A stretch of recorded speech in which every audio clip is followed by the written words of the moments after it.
New chapter महाजनपद काल। New chapter महाजनपद काल, जिसे सूत काल भी कहते हैं, महाजनपद काल को सूत काल भी कहते हैं। 600 ईस्वी पूर्व में कृषि कार्य में पहली बार लोहा का प्रयोग प्रारंभ हुआ, जिससे उत्पादन अधिशेष हुए और द्वितीय नगरीकरण का विकास हुआ। 600 ईस्वी पूर्व में कृषि कार्य में पहली बार लोहा का प्रयोग प्रारंभ हुआ, जिससे उत्पादन अधिशेष हुए और द्वितीय नगरीकरण का विकास हुआ। बौद्ध ग्रंथ अंगुत्तर निकाय और जैन ग्रंथ भगवती सूत्र से 16 महाजनपद की जानकारी प्राप्त होती है। बौद्ध ग्रंथ से अंगुत्तर निकाय और जैन ग्रंथ से भगवती सूत्र से 16 महाजनपद की जानकारी प्राप्त होती है। कुछ क्वेश्चन, निम्नलिखित में किस राज्य में किसी महाजनपद का विकास नहीं हुआ? ए राजस्थान, बी हरियाणा, सी गुजरात, डी मध्य प्रदेश। इसका आंसर सी गुजरात। अगला क्वेश्चन, निम्नलिखित महाजनपद पर विचार करें। ए 1 वत्स, 2 काशी, 3 मत्स्य, 4 मगध। इन महाजनपद का पूर्व से पश्चिम सही क्रम करें। ए 4 1 2 3, बी 4 3 2 1, सी 4 2 3 1, डी 4 2 1 3। इसका आंसर डी होगा 4 2 1 3। 1 में वत्स, 2 में काशी, 3 में मत्स्य, 4 में मगध। अगला क्वेश्चन, निम्नलिखित में कौन सा महाजनपद वर्तमान भारत में स्थित नहीं है? ए असमक, बी कम्बोज, सी वत्स, डी मल। इसका आंसर बी होगा कम्बोज। 16 महाजनपद है, जिसमें से महाजनपद वर्तमान स्थिति यानी वर्तमान जगह राजधानी असमक वर्तमान स्थिति तेलंगाना एकमात्र है जो दक्षिण भारत में है। इसका राजधानी पोतना।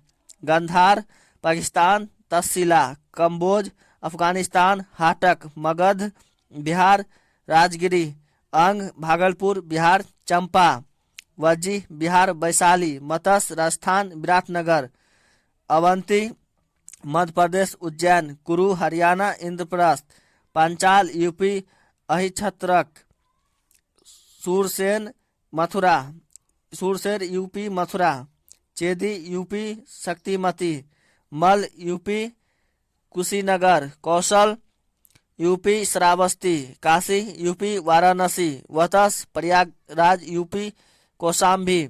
फिर से सुन ले।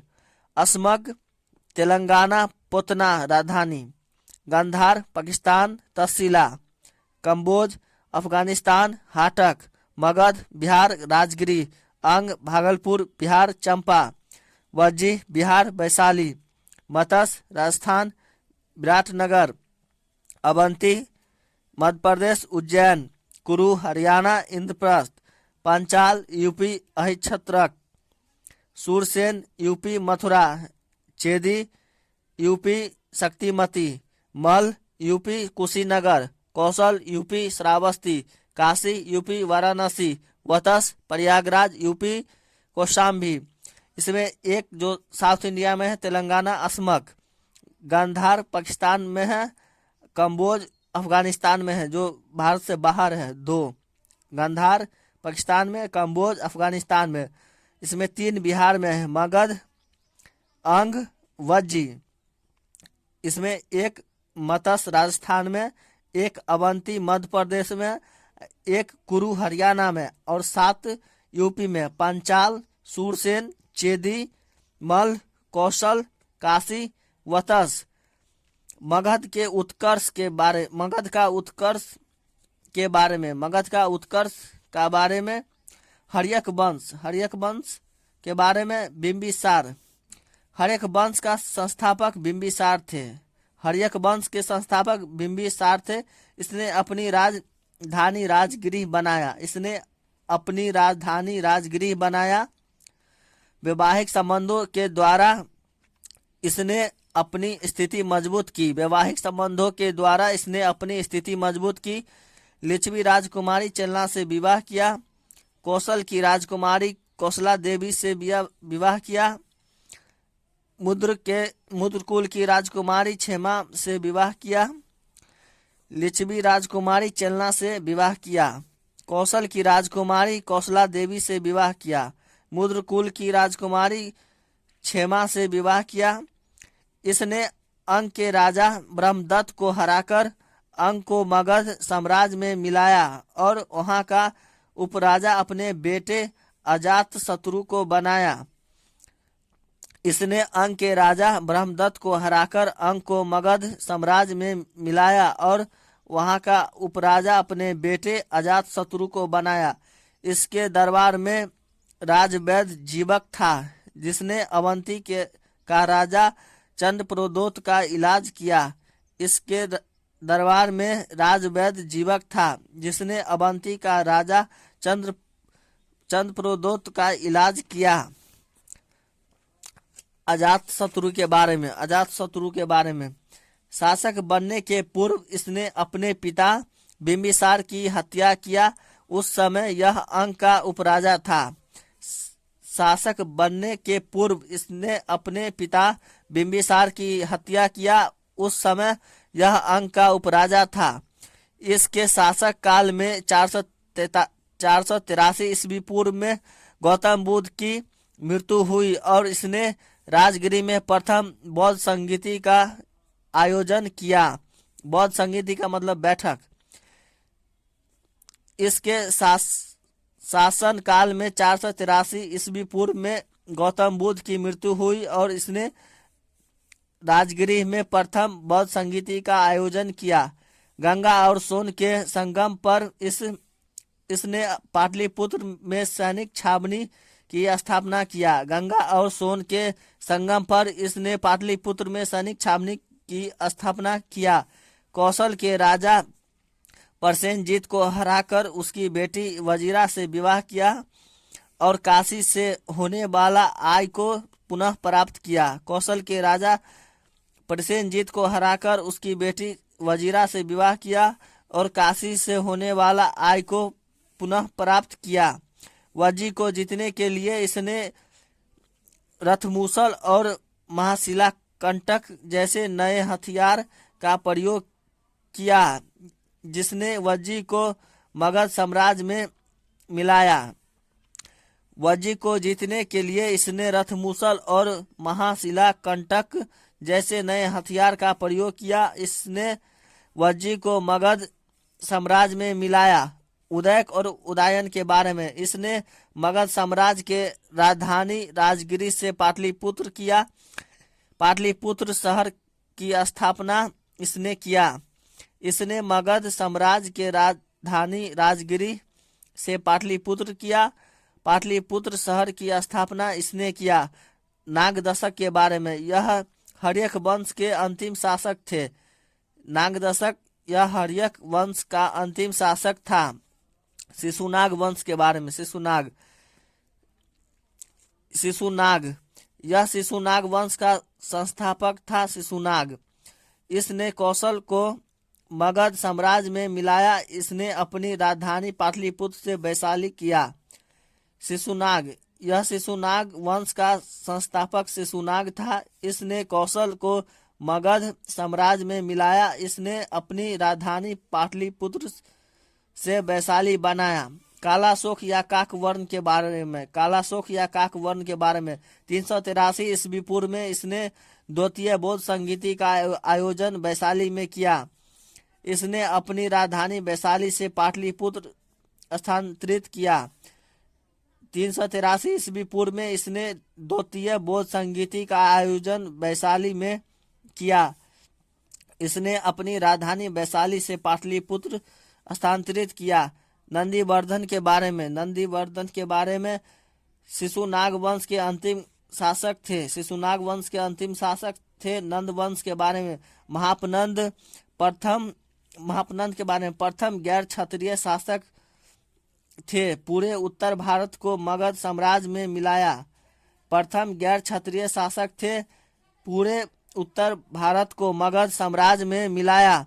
इसने उग्रसेन यानी भारी भरकम सेना का स्वामी तथा स्वरछत्रांतक यानी सभी क्षत्रियों का नाश करने वाला की उपाधि धारण किया।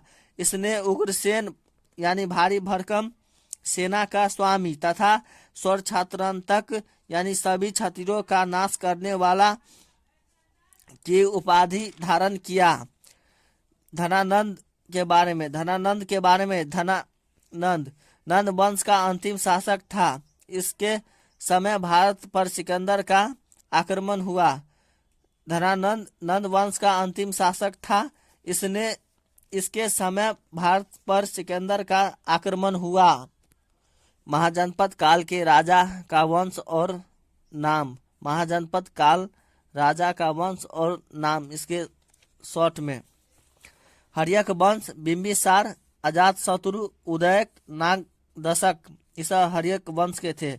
शिशुनाग वंश के शिशुनाग, कालाशोक, नंदीवर्धन, ये सब शिशुनाग वंश के थे।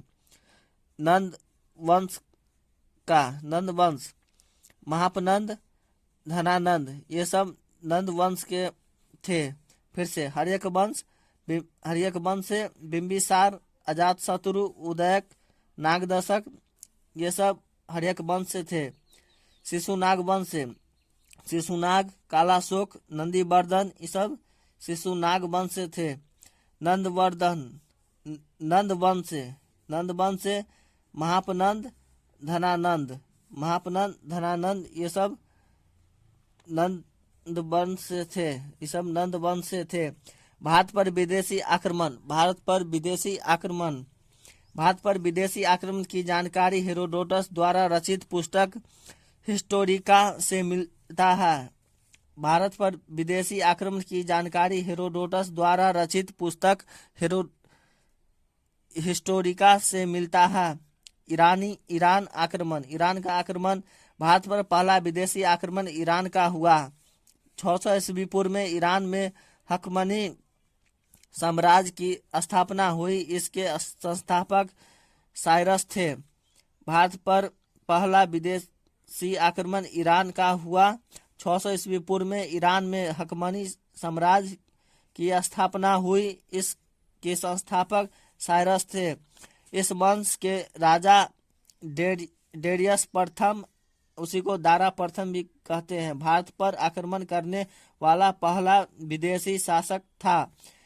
इसने गांधार और कंबोज का क्षेत्र जीतकर उसने अपना 20वां प्रांत बनाया। प्रांत मतलब राज। इस वंश के राजा डेरियस प्रथम, या उसी को कहते हैं दारा प्रथम, भारत पर आक्रमण करने वाला पहला विदेशी शासक था। इसने गांधार और कंबोज का क्षेत्र जीतकर उसे अपना 20वां प्रांत बनाया। यूनान आक्रमण के बारे में।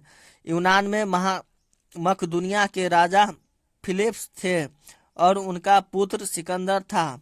यूनान के मकदुनिया के राजा फिलिप्स थे और उनका पुत्र सिकंदर था। भारत पर आक्रमण करने वाला पहला यूनानी राजा सिकंदर था। भारत पर पहला आक्रमण करने वाला यूनानी राजा सिकंदर था। सिकंदर ने भारत पर 326 ईस्वी पूर्व में आक्रमण किया। सिंधु और झेलम नदी के बीच तक्षशिला के राजा आम्भिक थे, जिसने सिकंदर की सहायता किया। सिंधु और झेलम नदी के बीच तक्षशिला के राजा आम्भी थे, जिसने सिकंदर की सहायता किया। झेलम और चिनाब नदी के बीच राजा पोरस का साम्राज्य था, जिसे सिकंदर ने हाइपेस्पीड के युद्ध में हराया। झेलम और चिनाब नदी के बीच राजा पोरस का साम्राज्य था, जिसे सिकंदर ने हाइपेस्पीड के युद्ध में हराया। सिकंदर की सेना व्यास नदी से आगे बढ़ने से इनकार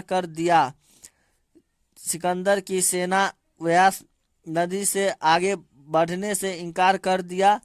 323 ईस्वी पूर्व में बेबीलोन में सिकंदर की मृत्यु हुई। 323 ईस्वी पूर्व में बेबीलोन में सिकंदर की मृत्यु हुई। और एक क्वेश्चन अगर पूछेगा सिकंदर का किस नदी के पास मृत्यु हुआ था? यूफ्रेटिस नदी के पास सिकंदर का मृत्यु हुआ।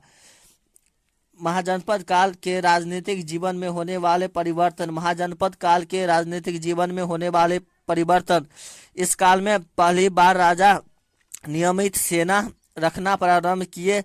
पहला राजा बिंबिसार थे। पहली बार नियमित कर प्रणाली प्रारंभ हुए। बलि